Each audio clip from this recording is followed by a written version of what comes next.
Money. Some have it, some don't. Some have mastered it. Most are still chasing it. Many think of money as just numbers, spreadsheets, and math, an equation to solve. But the real financial decisions are made far away from calculators, around dinner tables, with ego, pride, fear, and personal history. The true nature of money is the dance between the cold arithmetic of a spreadsheet and human nature. When it comes to money, we are complicated creatures. Financial success is not so much about how much you know, but how you behave. This video is inspired by Morgan Housel's brilliant book, The Psychology of Money. It explores how emotions, experiences, and human behavior shape our financial lives. Let's delve into the strange and deeply human side of money, the part that can't be measured on a calculator but determines how we earn, spend, save, and invest. We all come from different generations, families, and economic backgrounds, shaped by varying values and opportunities. Our financial attitudes are deeply influenced by when and where we were born. For example, people born in 1970 saw the S&P 500 grow nearly tenfold, shaping optimism toward investing. Those born in 1950 saw the market stagnate, leading to skepticism. People from the 1960s faced severe inflation, becoming wary of rising prices, while those from the 1990s grew up in low inflation and stability, making them less concerned. These experiences during our formative years form our financial DNA. Every person justifies financial choices based on their worldview, shaped by upbringing and life experiences. As Housel writes, people do some crazy things with money. But no one is crazy. Everyone's actions make sense to them in that moment. We make financial decisions that reflect our own history and perspective on life. Warren Buffett is one of the greatest investors of all time, but what's remarkable is that over $81 billion of his $84 billion net worth came after his mid-60s. His secret isn't just skill, it's time. Buffett started investing at age 10, allowing compounding to work for nearly 80 years. Compounding means earning returns on both your original investment and previous gains.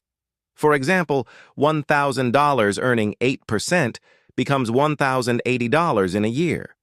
Next year, 8% applies to $1,080 and so on. Small growth that snowballs over decades. Buffett's early start gave him exponential results. If he'd started at 30, even with the same talent, he'd be worth only about $11.9 million, 99.9% less. His success lies in patience, longevity, and compounding. Jim Simons earned higher returns, 66%, yet his later start limited his fortune. Time, not just skill, is the true multiplier of wealth. When it comes to money, we naturally lean toward pessimism. Bad news grabs attention because money matters deeply to everyone. A stock market crash is front-page news, but years of steady growth go unnoticed. A 40% market drop in 6 months shocks people, while a 140% rise over 6 years feels slow and invisible. Humanity tends to focus on sudden tragedies, recessions, crashes, disasters, while ignoring gradual progress like technological innovation or medical advances. Optimism is quieter and slower. Pessimism feels urgent. But history shows that despite setbacks, economies, markets, and societies improve over time. Being practical doesn't mean being pessimistic. It means trusting that progress happens over decades, not days. Remember, good things take time. Bad things happen fast. When watching the news about money or markets, keep faith in long-term improvement. The odds of success favor those who stay patient, not those who panic. In 1968, only one high school in the world, Lakeside in Seattle, had a leased computer. Among its 300 students was a teenager named Bill Gates. That one-in-a-million opportunity led him and Paul Allen to create Microsoft. Gates later said, "If there had been no Lakeside, there would have been no Microsoft." But luck had a dark twin, risk. Their equally talented friend Kent Evans, who shared Gates's vision, tragically died in a mountaineering accident before graduation.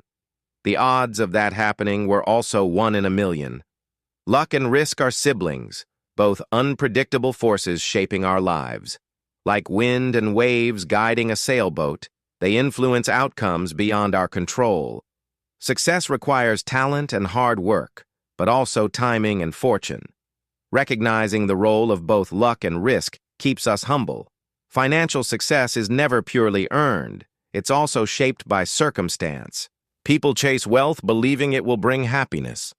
But as Housel writes, the key to happiness is the ability to do what you want, when you want, with who you want, for as long as you want. True happiness isn't found in luxury, it's found in freedom. Many people become richer, yet lose control over their time. They trade their autonomy for money. Studies show that control over your time is a stronger predictor of life satisfaction than income, status, or possessions. Money's greatest dividend is freedom. Pursuing wealth without valuing time is like filling a leaking bucket. It never feels full. No matter how much you earn, it's meaningless if you lack time to enjoy it. Financial independence isn't just about having money. It's about having choice, flexibility, and peace. Time, not money, is the ultimate measure of wealth and success. Heinz Berggruen, a German art dealer, made millions collecting paintings by Picasso and Matisse. Most of the art he bought was ordinary, but a few pieces became legendary. Those few tail events made his fortune. In investing, tail events are rare, extreme outcomes that drive most results. Venture capitalists know this well. Most startups fail, but one big winner like Google or Airbnb repays all losses. The same applies to Amazon.